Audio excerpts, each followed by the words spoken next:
পরিবেশ, বন ও জলবায়ু উপদেষ্টা সৈয়দা রিজওয়ানা হাসান বলেছেন, বনে হাতিকেও বাঁচিয়ে রাখতে হবে, মানুষকেও বাঁচিয়ে রাখতে হবে। তাই হাতি ও মানুষের সহাবস্থানই সমাধান। এটি বাস্তবায়নে সকলের মতামতে পরবর্তী পদক্ষেপ নেওয়া হবে।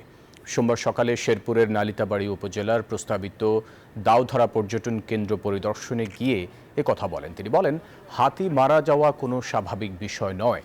এই সমস্যা দীর্ঘদিন ধরে অবহেলিত হতে হতে চরম পর্যায়ে পৌঁছে গেছে। পরে পরিবেশ উপদেষ্টা হাতি মানুষ দ্বন্দ্বে ক্ষতিগ্রস্তদের মাঝে চেক বিতরণ করেন। এদিকে পরিবেশ ও বন উপদেষ্টা দাউধরা পরিদর্শন শেষে ফেরার পথে স্থানীয়রা তার গাড়ি ঘিরে বিক্ষোভ করেন। এ সময় পর্যটন কেন্দ্র স্থাপনের পক্ষে ও বিপক্ষে স্থানীয়রা উপদেষ্টার গাড়িবহর কিছুক্ষণ আটকে দেন। গাড়িবহরের সাথে থাকা সাংবাদিকদের ওপর হামলা করেন স্থানীয়রা। এতে আহত হন অন্তত 4 সাংবাদিক। কোনোভাবেই কাম্য না যে মানুষ মারা যাবে, এখানে তো সান্ত্বনা দেওয়ার কোনো ভাষাই আমার নেই। এটাও কাম্য না যে হাতি মারা যাবে। সেখানে বৈজ্ঞানিকদের থেকে বড় হচ্ছে কমিউনিটি গ্রহণ করবে এমন কি কাজ আমরা করতে পারি।